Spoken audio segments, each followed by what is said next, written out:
What's up, everybody? Sam Dog, the infamous 253, coming at you guys with the preview for the Seahawks versus Browns. I'm joined by the power of speakerphone through fellow Seahawk YouTuber and Seahawks fan Brendon Nelson. Let him know what's up, Brendon. Hey, Sam Dog, how's it going? Glad to be here once again. Big game this weekend. It's exciting. We're 4-1. Things are happening. Yeah. That's all you can say. Yeah, but we barely escaped the Rams at home on Thursday Night Football. Thank God Zerline missed that kick. The whole suite went nuts when he missed that kick. But now we're basically on to the next opponent, the Cleveland Browns, which Cleveland Browns are coming off of a complete ass whooping that they took from the 49ers. Cleveland has been this up and down team, man. And from the looks of it, I still kind of think, it's looking like they've been overhyped, but we still can never overlook them like when we overlooked the Saints a couple weeks back. So we still cannot overlook this team, and the secondary's got to do a hell of a lot better covering the receivers this week. So that would be key number one, considering we're going up against OBJ, Jarvis Landry, and Ricky Seals-Jones, considering that David Njoku's still out with an injury. So that's one of the key pieces that they're missing on their tight end line. Yeah, that Cleveland offense, you can see the talent. Like you said, Odell Beckham Jr., Jarvis Landry is a nice player, and you can certainly see why they got hyped, but I think one thing we all forgot about was possibly that offensive line. They traded away one of their best guards for Olivier Vernon in the offseason, and that seems like that's come back and hurt them so far this season because Baker Mayfield has taken a lot of sacks. And it seems like even when their offense has been good this year, even when they put up some points, their offense doesn't really look in sync. Baker's making a lot of bad decisions that he just wasn't really making as a rookie. Honestly, Odell Beckham has not been that great for them so far this season. He dropped 2 passes in the first quarter against the 49ers. And he fumbled a punt return, too. Yeah, he has not been the guy that they have traded for yet. He has one play this season, and it was in basically garbage time against the Jets when he took that slant pass 90 yards. But to me, we kind of all overlooked a little bit how what they did with their offensive line was going to take away from them, and that's been something that I've really been keeping my eye on. And against the 49ers, Nick Bosa, the other Bosa brother, just destroyed him. He did, and then he planted an invisible flag for revenge like Baker did at Ohio State when Oklahoma upset Ohio State. And then so one of the other key things is another thing that I noticed when Baker Mayfield, the times that he got strip sacked, was he was holding on to the ball too long too on certain plays because he wasn't even having enough time. But another thing is, can we better protect Russell against a guy like Myles Garrett, because Myles Garrett is one of the true threats. If Myles Garrett keeps getting in our backfield, it's probably going to be a long day for Wilson, depending on how long Wilson holds the ball for, because sometimes I've mentioned this before, and I've said this in past videos. If you look through my past videos, that the one flaw that Russell Wilson has is sometimes he holds onto the ball too long when he takes some unnecessary sacks, Yeah, absolutely. That was something that I was hard on him for last season. Those first 2 games we played where we lost to Denver and Chicago, he took 6 sacks in both those games. And both games I felt like he was holding on to the ball too long. So we know firsthand that a quarterback has an incredible amount of influence on how good an offensive line looks. Because we've also seen games like Thursday where Wilson was getting pressured constantly and he only got sacked once because he did a great job getting the ball out of his hands, making people miss, moving in the pocket.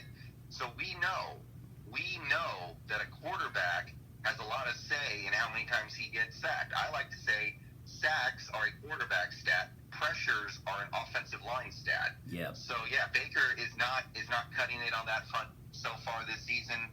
I think some of it might just have to do with coaching because that Browns coaching staff, especially the head coach, looks over their head. I said this in a previous video. The only head coach I've seen recently who was in over his head more than Freddie Kitchens is probably Jim Tomsula of the 49ers back in 2015. Yeah. So I don't know why the Browns decided to bet their big season on a guy like Freddie Kitchens when they could have had a Mike McCarthy but I'm seeing some signs of regression from Baker Mayfield that tell me he's not getting coached right. Exactly. So I think the mistakes are going to be there for the Seahawks to capitalize on Sunday. And that's he's going to hold on to the ball too long. He's going to throw picks. He's going to make bad plays. And that's where we got to advantage. And that's where we got to unleash Jadeveon Clowney and Quentin Jefferson and Ziggy Ansah to try to get in there and put pressure and be able to hit him a lot. This has to be a game where, like you mentioned, where our pass rush hasn't been getting off a lot.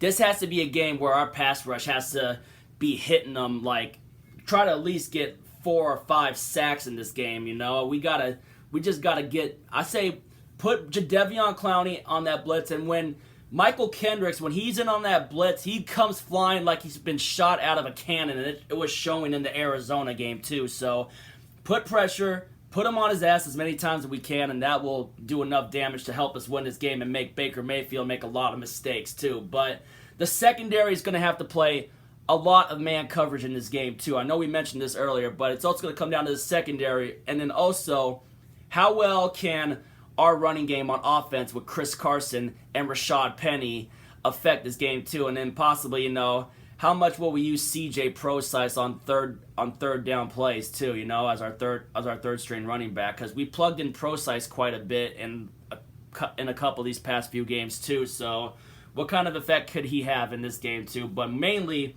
would it be like what we did with Rashad Penny when he wore down, like you mentioned, when we needed to use him to wear down Aaron Donald, and then obviously Carson be the bulldoze effect that we wanted him to be, and although he did catch the key game-winning touchdown in that game too. So what other factor could we use for running the ball in this game against that Browns defense? Well, the Browns on defense, they got a nice defensive line. They got, like you said, Myles Garrett. Sheldon Richardson. Yeah, Sheldon Richardson's good. They got another good defensive tackle. They have good cornerbacks, although they're just coming back from injury. Greedy Williams is a nice rookie, but he's missed the last couple games. Denzel Ward is really good, but he's missed a game or two. So this is the first game back. You got to figure there's going to be some rust. But other than that, I don't see much. I see some linebackers that are not very good. I see safeties that are not very good. So you get what you got against the 49ers, where the 49ers had a lot of success running the ball. And I have to believe Pete Carroll watched that game and thought, okay, we're going to come out there and run this ball a lot against this defense. It seems like, if you can challenge their second and third levels, they're not going to hold up. And our running game is not as, fancy and well put together as the 49ers, because they have an offensive guru in Kyle Shanahan and we don't. But we do have a very physical running attack. We do have a running attack that hits you in the mouth. So I think we can have a lot of success on the ground with Carson and Penny. Yeah. Because Carson's taken a beating the last couple games, and this might not be a bad game for Penny to try to get to the outside and challenge those weak linebackers. So I'm going to watch out for that. And I'm telling you, if we can get up early on this team, if we can go up like 10-0, 13-0 early, they might just roll over, because this is not a team that is well coached. This is a team that is playing very undisciplined. This is a team that has already gotten blown out a couple times this season, and they might be fixing to just start lying down as soon as they realize the game isn't going their way. So if we can get up early, we got to make them. We got to make them break early. So the key is we make them break. We make them bend and break. We make them break early, and we can basically just go out there and just run the score up and beat them. I mean, but that's just one thing we gotta hope for as well. Man, I forgot what I was gonna say next on here with. I had something on my mind. I forgot what it was I was gonna say. I'm gonna let you continue on.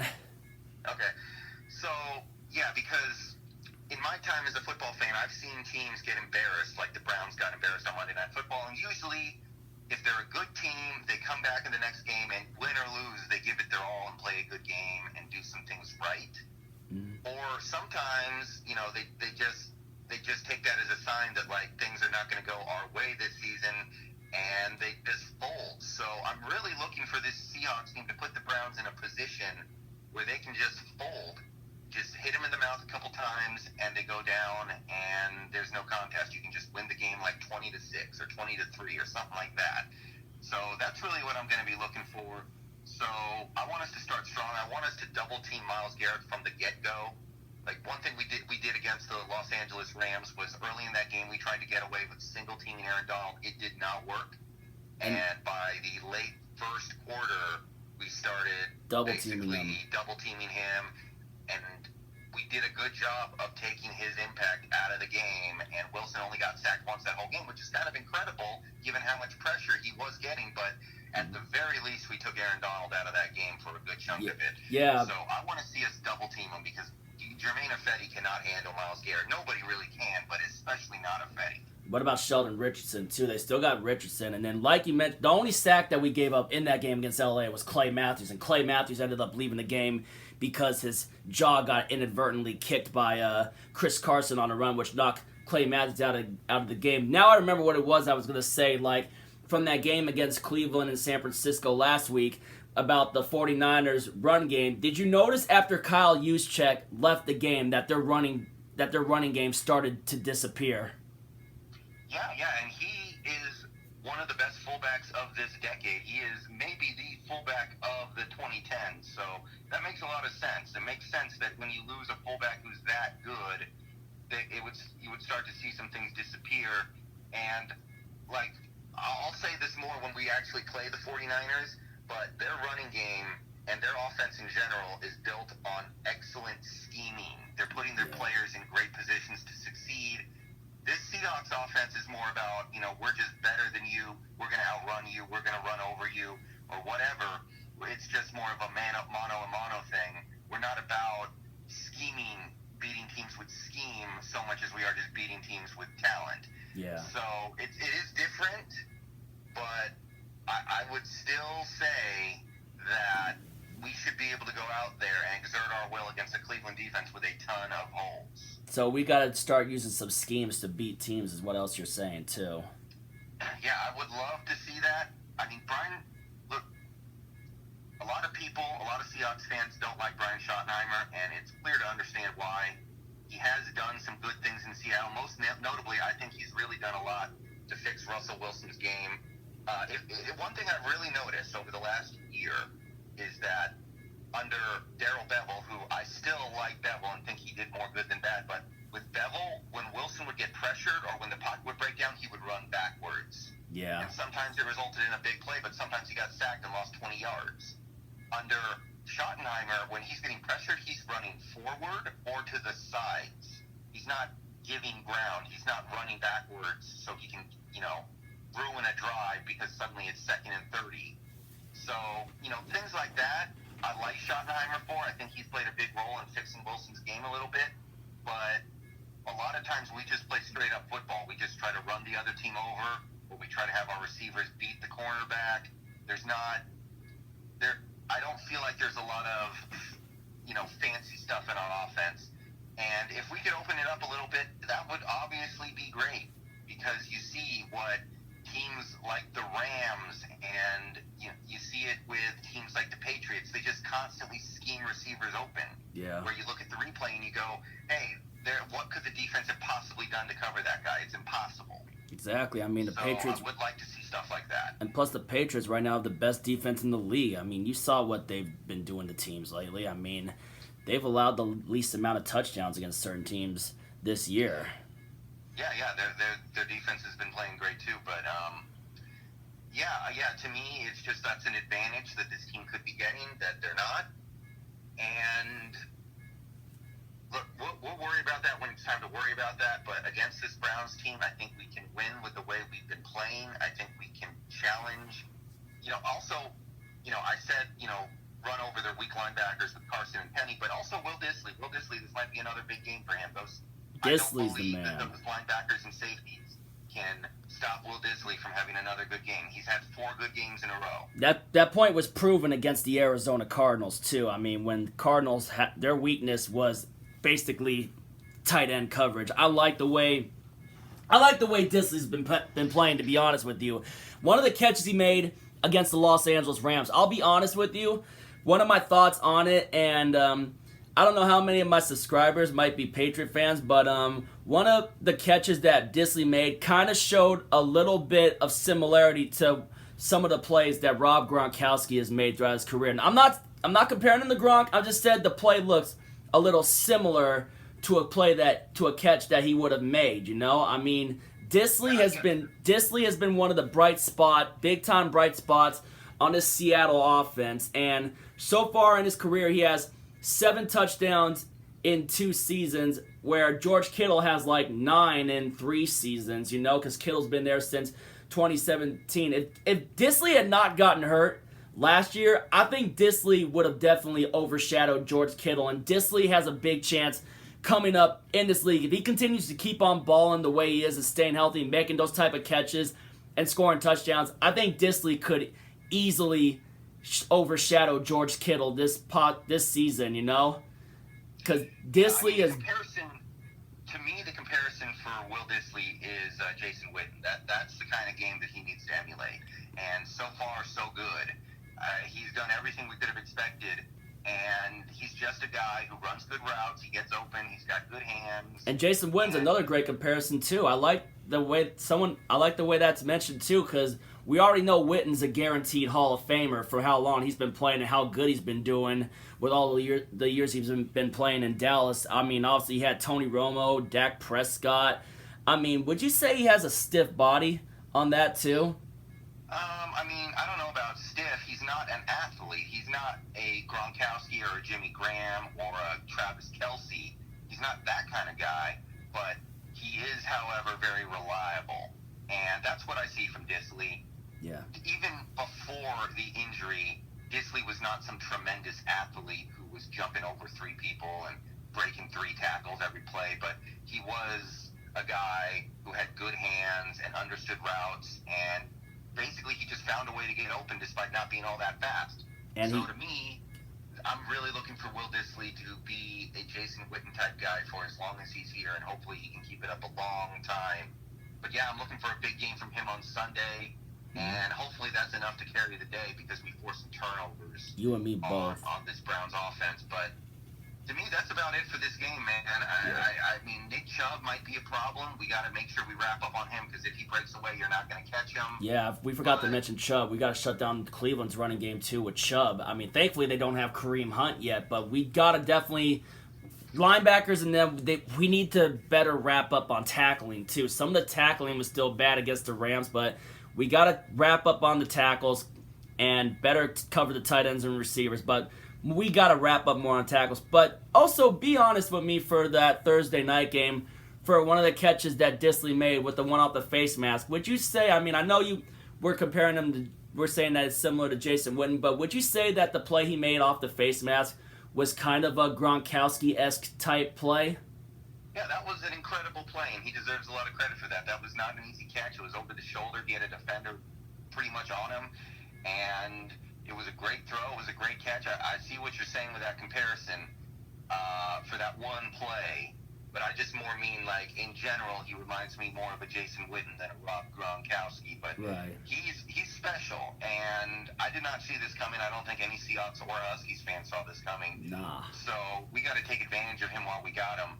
And, yeah, I'm really excited because that is, you know, we have not done a great job of getting contributing rookies and contributing sophomores in the last handful of draft classes, and some of those guys that we got in 2018 are really starting to come on. Yeah, Disley especially, and yeah. I really hope to see more of Disley. Before that game, I actually talked to Disley before the game too, try to motivate him, say how many touchdowns he's going to have, and he said basically as much as we need to win. I mean, but you could tell through the way he was talking, he's hungry to keep on making plays. I mean, I love talking to Disley by the tunnel. First time I actually finally got to meet him was at the Pop Keeney training camp day. He's just an awesome dude, and I just hope he keeps on grinding because that guy is a freaking dog, man. He's hungry, and I can see exactly what you mean when you say the Jason Witten thing. He's making those plays. He has great hands, and he will just continue to get better and better. Yeah, and if you want to, you know, stay a little more domestic with comparison, Zach Miller. Zach Miller was a great H-back blocking tight end, and he never put up huge receiving numbers, so Disley's probably going to eclipse him there, which is great, mostly because I think Wilson's a much better player now than he was with Zach Miller, but it feels like we finally got our replacement for Zach Miller after all these years. Yeah. And we loved using Zach Miller, even if he never put up huge numbers. He was a huge part of this offense. And finally, we have a dude who seems like he can do a lot of the things that Zach Miller was doing. So, yeah. But just to keep it to this game, I expect another big game from him. If those Cleveland cornerbacks are in any way, shape, or form, dinged up, still not at 100%, then we should be able to take advantage of them there. And as long as we double team Myles Garrett and make sure he's not on Wilson a whole bunch, I think we're going to score enough points to win this game. So we need to drop over 30. All that can be said about it. The Cleveland offense is going to make mistakes. We just have to capitalize. And I'm feeling a win. I'm feeling good about this one. Yeah, but remember, we cannot get cocky and we cannot overlook them. Just saying, I'm always one of those. You can't overlook anybody in the NFL. Everybody can win at any given week. Any given Sunday, any given Thursday, any given Monday. But yep, I think we pretty much, covered all the basics that we needed to cover. Anyway, if you guys haven't known yet, Brendon Nelson, make sure to go sub up his channel too. Does a lot of great Seahawk analyst stuff on his channel. He's really smart and knowledgeable for schemes and ways that we need to run the offense and the defense, so make sure to check him out. And other than that, also, if you're new to my channel, make sure to hit that sub button, ring the bell for notification, hit that thumbs up, give us your thoughts in the comments of what ways we need to go to capitalize the game and the other ways that maybe me and Brendon didn't bring up. But I'm thinking me and Brendon pretty much covered it all up, and we're just ready for Sunday, and we're ready for Cleveland. So see if we can go get this dub. Let's get this dub this Sunday and, keep on rolling and keeping pace with our rivals. Thank you, Sam. Thanks. See you next time. Thanks, Brendon. And remember, guys, if you ain't with it, you ain't infamous. And as always, go Seahawks.